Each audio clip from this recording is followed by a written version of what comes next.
બિલાડીના ટોપ ફૂટી નીકળ્યા છે અને સોશિયલ મીડિયાના માધ્યમથી ચેલેન્જ આપે છે. તો બાબાનું કહેવાનું ત્યારે એવું હતું કે આપ જાહેર મંચ ઉપરથી આયોજક સમિતિ તમામ લોકોની ચેલેન્જ સ્વીકારી લ્યો અને તમામને નિમંત્રિત કરો. જ્યાં બાબા બાગેશ્વર સામે સવાલો ઉઠાવનારને હવે દરબારમાં આવવા માટેનું આમંત્રણ આપવામાં આવ્યું છે.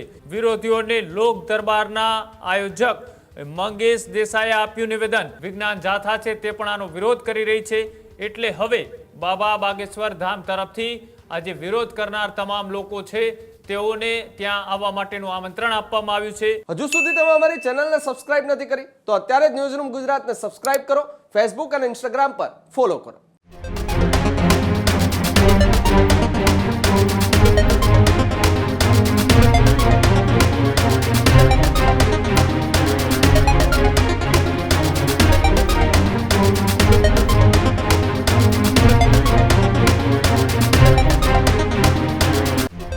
આગળ વાત કરીએ, રાજકોટની અંદર શક્તિ અને વિજ્ઞાનના પારખા થવાના છે તે પહેલા જે વિવાદ અત્યારે જોવા મળી રહ્યો છે. રાજકોટમાં બાબા બાગેશ્વર દરબારના વિવાદનો મામલો કે જ્યાં બાબા બાગેશ્વર સામે સવાલો ઉઠાવનારને હવે દરબારમાં આવવા માટેનું આમંત્રણ આપવામાં આવ્યું છે.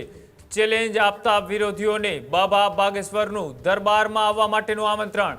વિરોધીઓને લોક દરબારના આયોજક મંગેશ દેસાઈએ આપ્યું નિવેદન.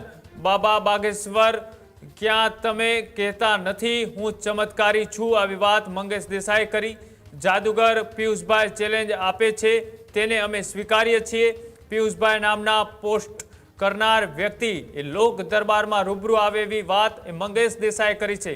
બાબા બાગેશ્વર જે તપ અને સાધનાથી જે કરે છે તે દેખાડશે આવી વાત એ બાબા બાગેશ્વરના જે દરબારનું આયોજન રાજકોટમાં કરવામાં આવ્યું છે. અને આ દરબાર ભરાય તે પહેલા જ ત્યાં વિરોધના સૂર ઉઠી રહ્યા છે કે આ ઢોંગ ઢટિંગ છે, આમાં કોઈ શક્તિ નથી, આ માત્ર વિજ્ઞાન છે તેવી વાત છે તે પણ કરવામાં આવી રહી છે. સાથે જ વિજ્ઞાન જાથા છે તે પણ આનો વિરોધ કરી રહી છે. એટલે હવે બાબા બાગેશ્વર ધામ તરફથી આજે વિરોધ કરનાર તમામ લોકો છે તેઓને ત્યાં આવવા માટેનું આમંત્રણ આપવામાં આવ્યું છે. અને આમંત્રણ આપતાની સાથે જ મંગેશ દેસાઈ કે જે આ દરબારના આયોજક છે તેઓએ શું કહ્યું આવો તે પણ જોઈએ. ચેલેન્જ તો છેલ્લા 7-8 દિવસથી અનેક લોકો કરી રહ્યા છે, પણ અમારો સંપર્ક ધીરેન્દ્ર કૃષ્ણ શાસ્ત્રીજી સાથે થઈ નહોતો રહ્યો. તે બદ્રીનાથ મૌન સાધનામાં હતા.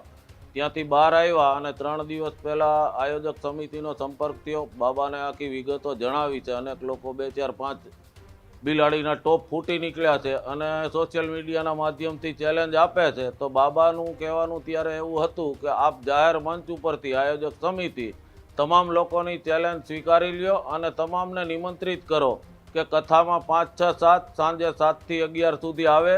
બીજા દિવસે દરબાર છે એમાં પણ ઉપસ્થિત રહે અને એમની જે કાંઈ ચેલેન્જ હોય એ બાબાની સામે રજૂ કરે.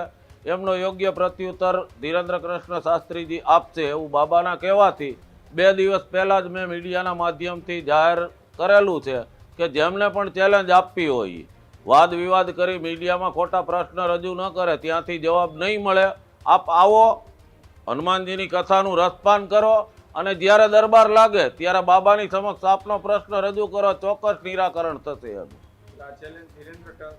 જી હા, સ્વીકારે છે. હજુ સુધી તમે અમારી ચેનલને સબસ્ક્રાઇબ નથી કરી તો અત્યારે જ ન્યૂઝરૂમ ગુજરાતને સબસ્ક્રાઇબ કરો. ફેસબુક અને ઇન્સ્ટાગ્રામ પર ફોલો કરો.